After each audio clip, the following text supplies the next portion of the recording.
اپنے اوپر جوا اٹھانا کیا ہے اور یہ کیوں کہا گیا ہے کہ جلد جوا اپنے اوپر لے لیا جائے۔ اچھا، مسیحی کانٹیکسٹ میں آپ کو ایک بات بتاتا چلوں، کلام کے مطابق آپ کو ایک جوا تو لینا پڑے گا، یا تو وہ ابلیس کا جوا ہے یا پھر وہ یسوع کا جوا ہے۔ ان میں تھوڑا سا فرق ہے۔ فرق کیا ہے کہ ابلیس کا جوا آپ نے اکیلے اٹھانا ہے۔ اب میں جسمانی بات نہیں کر رہا، میں روحانی معنوں میں بات کر رہا ہوں۔ ابلیس کا جوا جو ہے وہ کس نے اٹھانا ہے؟ آپ نے اکیلے اٹھانا ہے۔ اس میں آپ کے ساتھ دوسرا بیل نہیں ہے، اس میں آپ اکیلے ہیں، اور بوجھ بھی سارے کا سارا کس پر ہے؟ آپ پر ہے۔ آپ کو حوصلہ دینے والا کوئی نہیں ہے، آپ کا ساتھ دینے والا کوئی نہیں ہے، بلکہ آپ کو کنڈیم کرنے والا، آپ پر الزام لگانے والا ایک شخص ضرور بیٹھا ہے جو کہ آپ کے اس جوئے کو مشکل سے مشکل بناتا جائے گا۔ اور وہ کون ہے؟ وہ ابلیس ہے۔ وہ آپ کو گناہ کے بوجھ کے نیچے ایسا دبائے گا کہ یہ جوا آپ کے لیے اٹھانا مشکل ہو جائے گا، اور ایک دن آئے گا کہ آپ اس جوئے کے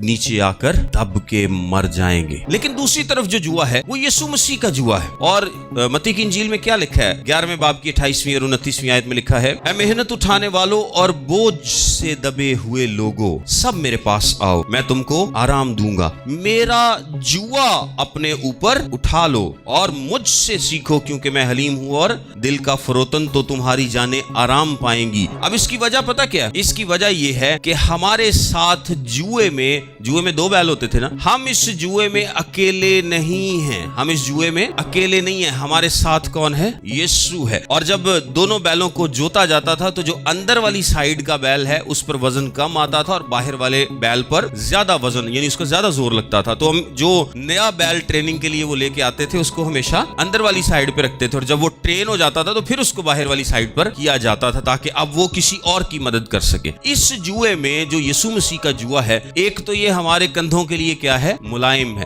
جوا تو میں نے آپ کو بتایا روحانی معنوں میں آپ کو لینا ہی پڑے گا، یا تو آپ ابلیس کا جوا اٹھائیں گے یا پھر یسوع مسیح کا جوا اٹھائیں گے۔ ایک جوا تے لینا پینا۔ فرق یہ ہے کہ اودا جوا میں تانوں دسیا ہے کہ او جوا نرم تے ملائم نہیں بلکہ بڑا سخت ہے، لیکن یسوع مسیح کا جوا کیا ہے؟ یسوع مسیح کا جوا نرم ہے، ملائم ہے، اور سب سے بڑی جو خوشی کی بات ہے وہ کیا ہے کہ یسوع مسیح خود ہمارے ساتھ ہے۔ اس جوئے میں زیادہ بوجھ کس نے اٹھایا ہوا ہے؟ یسوع مسیح نے اٹھایا ہوا ہے، وہ ہمارے ساتھ ہے، وہ ہماری مدد کرتا ہے اس جوئے کو اٹھانے میں۔ سو یسوع مسیح کا جوا بہترین جوا ہے جو کہ ہمیں جوانی میں ہی اپنے اوپر لے لینا چاہیے۔ جوانی کا مطلب ہے کہ جیسے ہی ہم ہوش پکڑتے ہیں، جیسے ہی ہمیں سمجھ آتی ہے خدا کے کلام کی، ہمیں سب سے پہلے کیا کرنا چاہیے؟ اے پارا جوا اتوں لا کے سٹیے تے یسوع مسیح دا جوا اپنے اوتے لے لیے۔